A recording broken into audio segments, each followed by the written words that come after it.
Obrigado, Sra. Presidente. Senhoras e senhores deputados, começo por cumprimentar o Presidente do Sindicato dos Jornalistas e registar a utilidade e o interesse e a importância deste testemunho e desta análise e desta reflexão, congratulando-me, assim, pela presença do Sindicato dos Jornalistas e pelo contributo que está a ter nesta discussão que a Comissão Parlamentar e que a Assembleia está a fazer. E quero dizer ainda que é uma pena que na altura em que se tratou de decidir na Assembleia da República como se configuraria a entidade reguladora para a aplicação social, ou seja, no debate em especialidade da proposta de lei número 11/10, em 2005, tenha sido rejeitada a proposta para a audição do Sindicato de Jornalistas. Talvez alguns dos disparates que, entretanto, aconteceram pudessem ter sido evitados.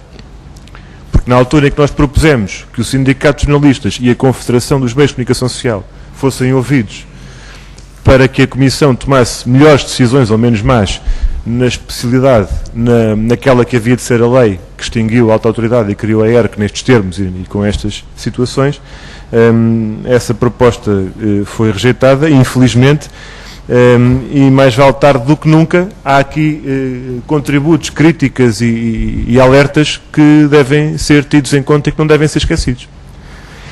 E já demonstrou, e temos dito isso, várias intervenções foram nesse sentido. Nós também temos sublinhado que uma coisa é o balanço do mandato, outra coisa é o balanço do modelo, isso ficou já consolidado na discussão, e que inclusivamente o balanço do modelo de regulação não é a mesma coisa, mas inclui uma avaliação do modelo orgânico do regulador, não é a mesma coisa, não se esgota aí, mas inclui nomeadamente essa matéria.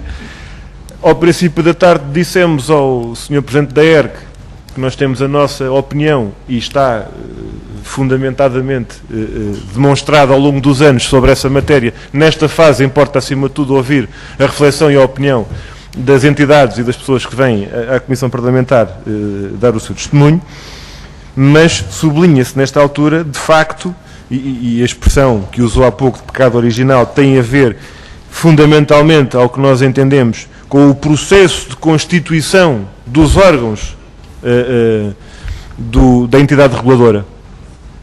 E quanto à composição dos órgãos e sua representatividade, esta mais evidente na questão do Conselho Consultivo, mas em relação à própria forma como se desenha e constrói o processo para a constituição dos organismos da ERC, foi desde o início o grande alerta que colocámos.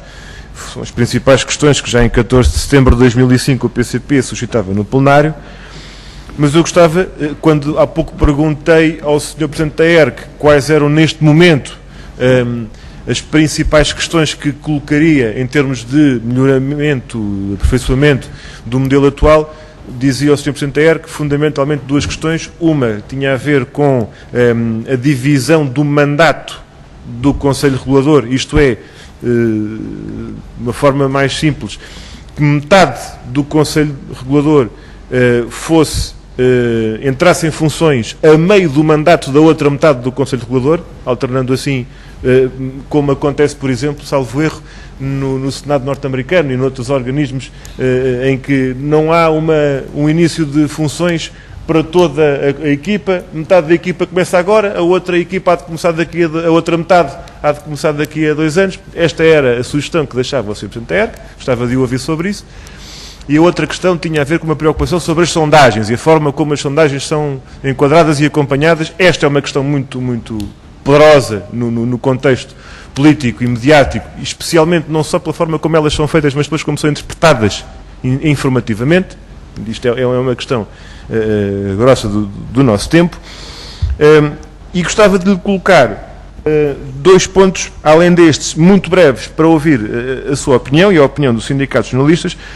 Uma tem a ver com a articulação que entende existir ou não e em que termos entre o conjunto de dispositivos e organismos com intervenção nesta esfera de autorregulação, de heterorregulação relativamente ao exercício da profissão de jornalistas e da comunicação social enquanto atividade, o Conselho Deontológico, o papel que tem e que pode ter e deve ter os conselhos de redação, há pouco chamámos a atenção para isso, a Comissão de Carteira Profissional de Jornalista, e, portanto, embora o debate seja compreensivelmente centrado na ERC e no seu modelo e no seu mandato, há aqui uma rede, digamos assim, que pode ser vista como tal ou não, mas que eu gostaria de suscitar como questão ao Presidente dos Sindicatos de Jornalistas. E, finalmente, esta matéria da corregulação e principalmente a autorregulação, que foi já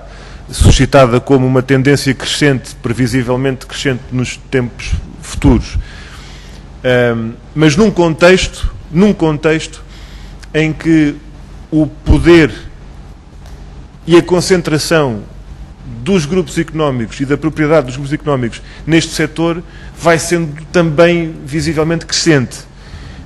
O Sr. Presidente da ERC, verdade seja dita, veio aqui dizer que isso não é uma preocupação de fundo da experiência dele, não é uma coisa que o tenha chamado a atenção e que, mais do que isso, preocupa-o a situação económica das empresas e dos grupos económicos do setor de comunicação social. Vou terminar, Sr. Presidente. Obrigado. A pergunta que eu coloco é que cenário é que pode ser perspectivado para um futuro próximo em que a autorregulação e a corregulação sejam esperadas ou promovidas quando o poder dos grupos económicos e a sua concentração, com as evidentes consequências que já hoje se conhece, até ao nível das relações de trabalho e da precariedade e da influência disso no condicionamento do trabalho dos jornalistas, seja ou não uma questão concreta a ter em conta. Muito obrigado, Sra. Presidente.